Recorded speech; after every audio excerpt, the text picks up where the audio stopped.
जय श्री राम मित्रों, जय बागेश्वर धाम, जय बालाजी, जय जय श्री राम। तो आज एक ऐसा टॉपिक लेकर आया हूँ, उसका कमेंट भी मेरे पास है और मैं भी चाह रहा था कि हर तरह का वीडियो आप सबको दे चुका हूँ मैं, अर्जी कैसे लगाना है और बागेश्वर धाम जाकर अर्जी कैसे लगाएं, घर पे आहुति का क्या क्या सामग्री लगता है, अर्जी लगाने में क्या क्या सामग्री लगता है। लेकिन मैंने अभी तक से आपको वीडियो इस टाइप में ले लाया था कि घर पे पूजा पाठ कैसे करें, अर्जी लगाने के बाद आपको हनुमान चालीसा का पाठ किस तरह से करना चाहिए। ये मुझे अभी तक से लग रहा था कि मैंने अपने मित्रों को नहीं बताया है बढ़िया तरीके से, तो मैं आज उसी के लिए एक वीडियो बनाया हूँ कि अपने घर पे हनुमान चालीसा का पाठ आप कैसे करें, किस ढंग से करें, और जैसे आप अर्जी लगाए हैं तो डेली प्रतिदिन पूजा पाठ आप किस नियम से करें, इसको मैं आज आपको विस्तार पूर्वक बता देता हूं और आप ढंग से आज समझ लीजिए। कल से आपको कोई तरह की दिक्कत नहीं आने वाली है। तो सबसे पहले हनुमान चालीसा का पाठ आप किस तरह से करें और कैसे करें आप समझें।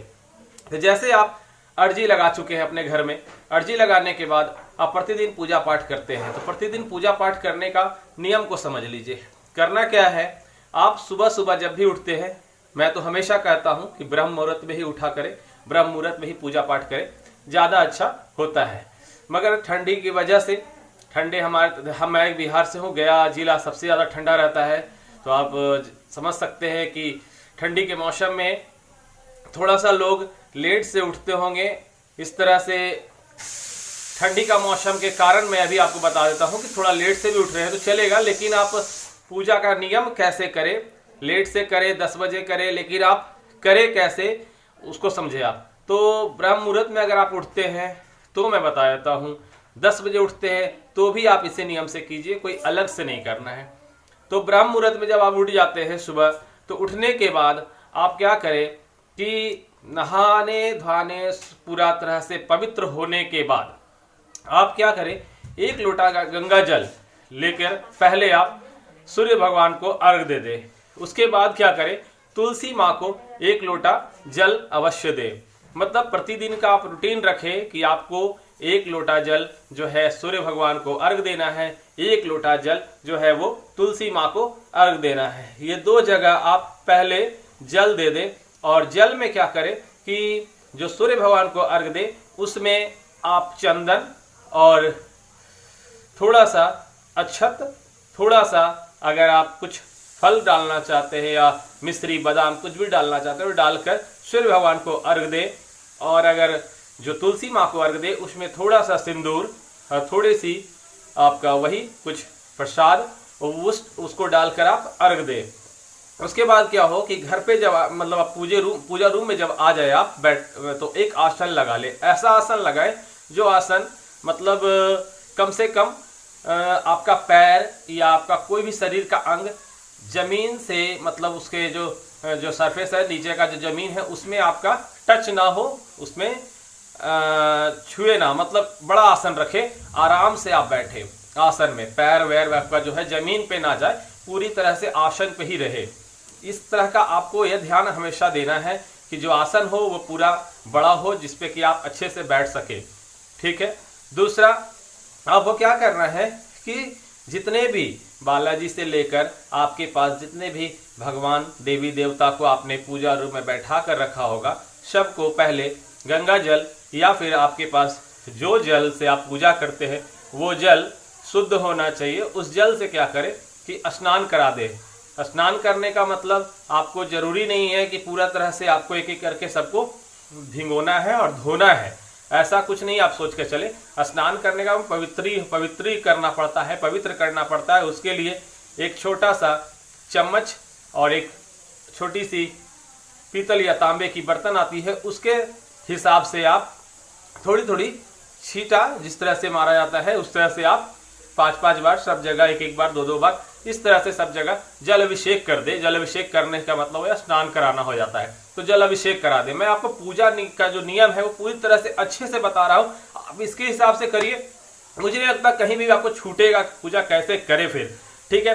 तो स्नान करा दे। स्नान कराने के बाद आप चंदन रोड़ी जो भी आप लगाते हैं उसे लगाए, बालाजी पे सिंदूर लगाए। उसके बाद हनुमान चालीसा का किताब आप निकालने के बाद हनुमान चालीसा किताब को भी आप गंगा जल से पवित्र कर दे और उस पर भी रोड़ी या अक्षत लगा दे। उसके बाद क्या करें कि जो धूप अगरबत्ती आप जो भी जलाते हैं घर पे वो आप जलाएं। धूप अगरबत्ती जलाने के बाद सबको धूप अगरबत्ती दिखलाने के बाद एक दिया आप घी का जला दें। घी का एक दीपक आप जरूर जला दें और वो दीपक जलाने के बाद हनुमान जी के पास रख दें। सारे देवी देवताओं को दिखाने के बाद हनुमान जी के पास रख दें। रखने के बाद आप क्या करें कि कुछ प्रसाद जो है वो एक छोटी सी प्लेट में निकाल के रख लें। एक छोटा सा, इतना छोटा सा या बड़ा सा, जैसा देखिए मैं छोटा सा तो मैं छोटा सा ही बोल देता हूँ, एक छोटा सा ग्लास रखें। ग्लास यानी पीतल का होना चाहिए या तांबे का ग्लास रखें और ग्लास रखने के बाद उसमें पानी रख दें। ग्लास में पानी भर दें और थोड़ा सा प्रसाद एक छोटी सी प्लेट में रख दें और वो आप अभी रहने दें। उसको आप रख ले कहीं किनारे, अभी रखने पूजा रूम में ही सरिया के रख दे आप कहीं।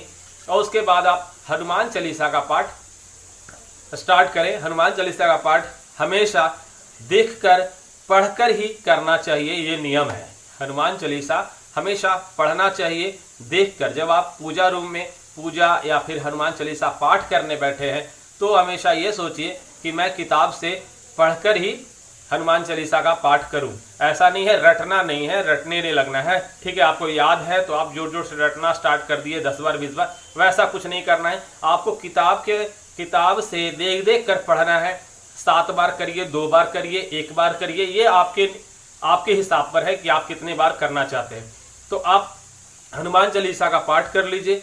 पाठ करने के बाद नियम समझ लीजिए, पाठ कर लीजिए। उसके बाद आपको फिर जाप करना चाहिए। जाप मतलब माला जाप। माला जाप आप कितने बार करते हैं तो उसमें जाप करना है।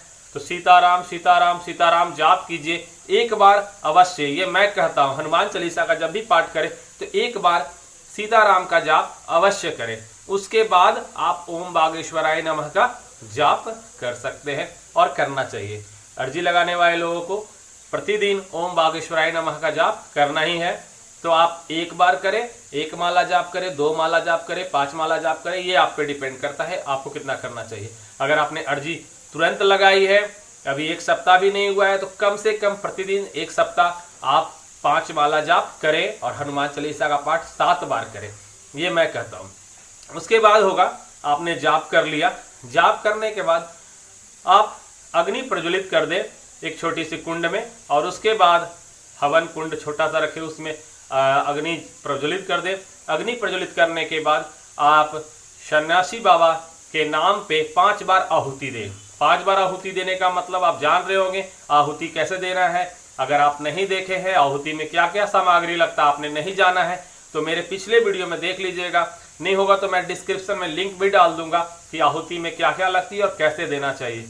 तो फिर आहुति आप दें और आहुति में 5 बार आहुति देने के बाद, ठीक है, ओम सन्यासी देवाय नमः करके आपको आहुति देना है। आहुति में क्या क्या सामान लगता है मैंने पिछले वीडियो में डाल दिया, आप देख लेंगे। उसके बाद आहुति देने के बाद आप आरती करें, हनुमान जी का आरती करें, लक्ष्मी जी का आरती करें, आपको और जो भी आरती करने की इच्छा है वो आप करें, ठीक है।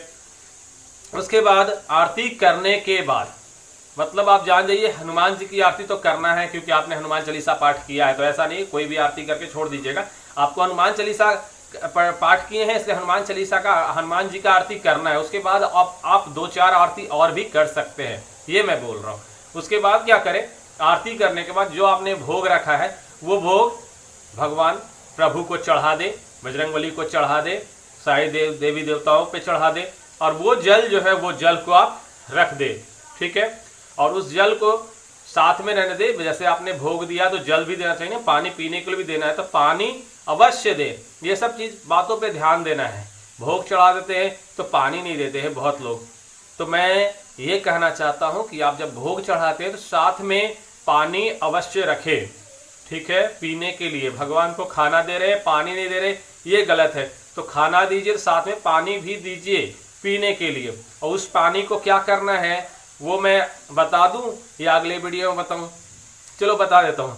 उस पानी को क्या करें आप कि सुबह दूसरे दिन अपने पूरे घर में जो पानी आपने आज चढ़ाया ना, उसको कल सुबह क्या करना है, अपने पूरे घर में पूजा करने से पहले आप सब सामान वहां से तो हटाते होंगे, धोते होंगे, तो उस समय अपना पूरा जो आपका घर है उस पूरे घर में हर कोने पे चाहें तो वो जल को आप छिड़काव कर सकते हैं। वो जो है भगवान का जूठन है, भगवान का जूठा पानी है। आपके घर पे जहां जहां आप जल छिड़केंगे आपके घर से भूत प्रेत बलाए सब दूर रहेगा। ये मैंने आपको अलग से एक दे दिया ट्रिक मंत्र, ठीक है।